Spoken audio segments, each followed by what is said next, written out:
Assalamualaikum warahmatullahi wabarakatuh.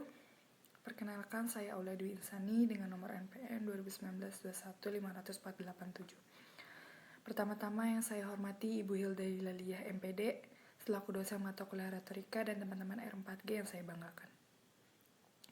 Baik, di sini saya ingin memaparkan hasil resum buku yang telah saya baca yang berjudul Bicara Itu Ada Seninya, karya Oh Soo-young selaku dosen dan pakar komunikasi terkenal di Korea Selatan.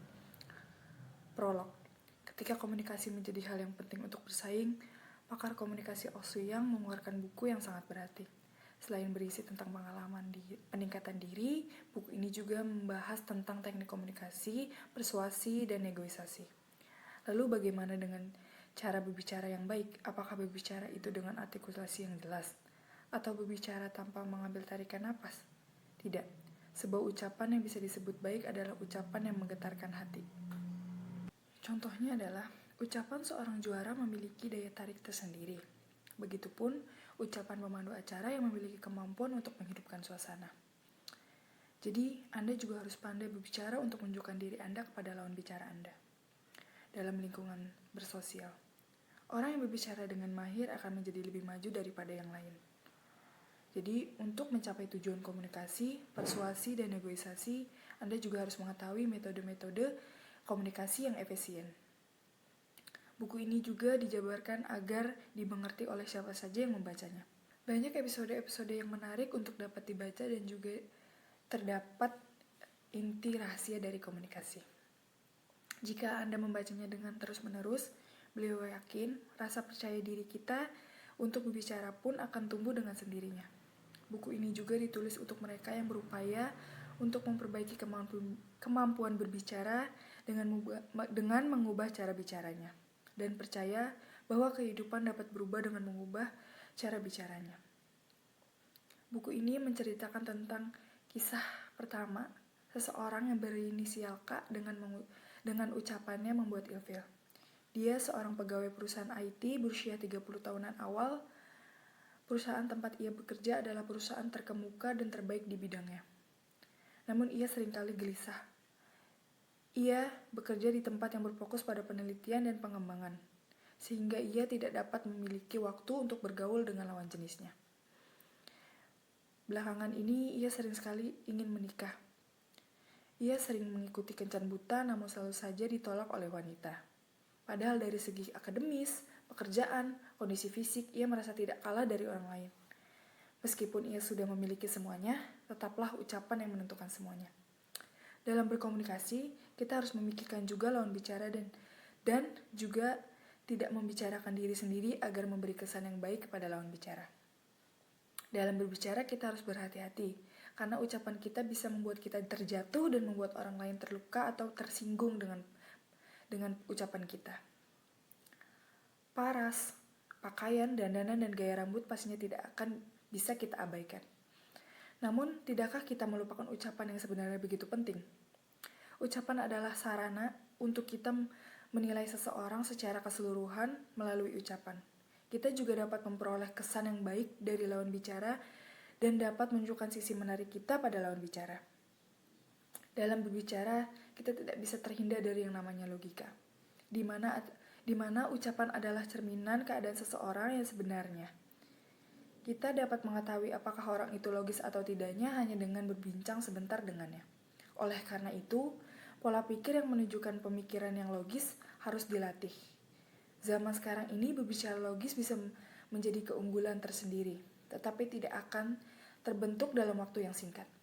Perlu kita latih secara rutin dan membiasakan diri untuk memperhatikan ucapan diri sendiri.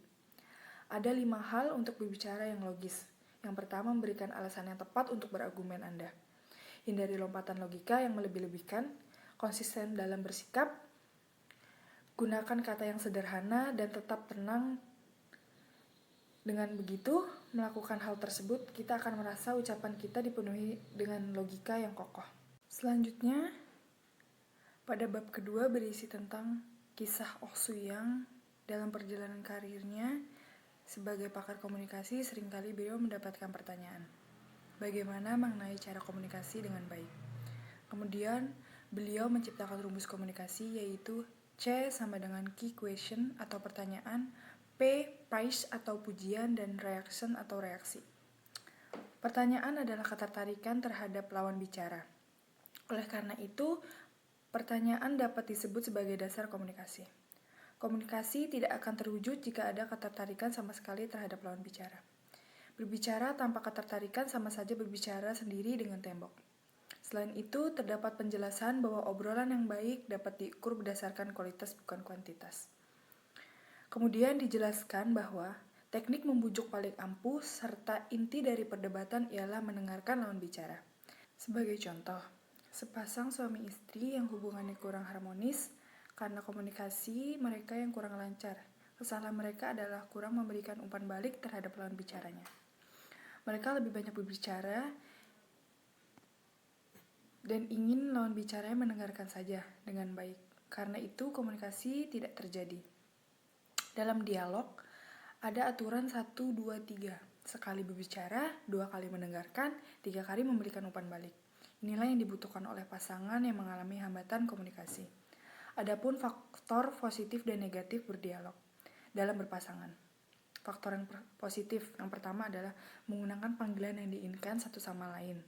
Saling memuji dan mensyukuri, berusaha mencapai kesepakatan, mendengarkan lawan bicara hingga selesai, dan menunjukkan reaksi mengerti saat lawan bicara sedang berbicara. 2. Faktor negatif saat berdialog, menggunakan umpatan atau kata-kata kasar saat marah, membanding-bandingkan dengan orang lain, berbohong di situasi mendesak, mengungkit-ungkit kebaikan pribadi, dan mengakhiri obrolan dengan bertengkaran. Selanjutnya pada bab ketiga berisi tentang sebuah ucapan yang membuat lawan bicara memihak kita. Pada bagian ini, kita dijelaskan mengenai suksesnya sebuah produk karena hanya dengan satu kata kunci. Contohnya iklan Choco Pie, di mana Choco Pie telah lama menjadi cemilan rakyat Korea sejak tahun 70-an akhir. Produk tersebut dapat bertahan hingga saat ini karena produsen pengemasan produk mereka dengan kata kunci perasaan. Dengan konsep perasaan yang terkenal oleh rakyat Korea, menjadikan produk ini terus dilirik oleh konsumen untuk menyampaikan perasaannya terhadap lingkungan sekitar.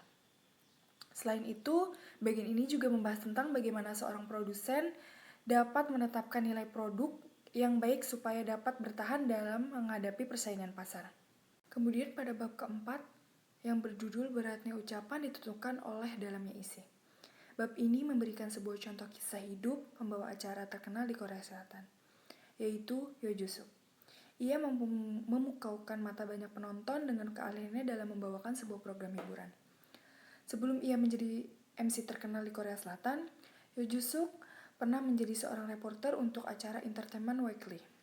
Waktu itu ia berusia 20 tahunan. Berkali-kali ia gagap karena saking gugupnya ketika siaran berlangsung. Sehingga hal ini membuatnya dikeluarkan dari acara tersebut. Dan dari situ, kisah Yoo Joo-suk kini menyadarkan bahwa semua orang memiliki titik start yang sama dalam berkomunikasi. Kemampuan berbicara bukanlah bawaan lahir, tetapi karena dibiasakan dari kecil oleh orang tuanya, sehingga menjadikan orang tersebut menjadi pandai dalam berbicara. Begitupun sebaliknya, jika dari kecil tidak dibiasakan berlatih, ketika ia besar pasti akan gugup untuk berbicara di depan umum. Selanjutnya, bagian kelima. Bagian kelima ini adalah bagian terakhir dari buku ini yang berjudul Suara Bagus Bukan Bawaan dari Lahir, di mana pada bagian ini disajikan 3 cara mudah mengolah suara berdasarkan pengalaman. Yang pertama, vokalisasi, di mana suara ini biasanya dikeluarkan oleh para pendengar. Kedua, melenturkan organ artikulasi, di mana banyak orang yang berbicara dengan lafal yang tidak tepat, akibatnya kebiasaan salah. Dan untuk memperbaikinya, harus dengan latihan menggerakkan organ artikulasi yang benar. Dan yang ketiga, bernapas ala Choi Bol-am, di mana aktor ini mengeluarkan suara pas sambil tersenyum. Ini adalah contoh yang sangat bagus untuk melatih pernapasan. Napas diperlukan untuk menghasilkan suara yang bergema.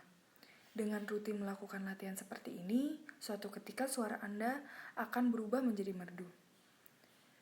Dan bab ini juga menceritakan kisah inspiratif dari tokoh-tokoh publik Korea Selatan yang memiliki kemampuan komunikasi yang baik dalam berbicaranya. Baik, sekian dari pembahasan mengenai buku Berbicara Itu Ada Seninya karya Osuyang. Jika ada kekurangan kata atau penjelasan saya yang kurang jelas, mohon maaf. Wabillahi taufiq walhidayah. Wassalamualaikum warahmatullahi wabarakatuh.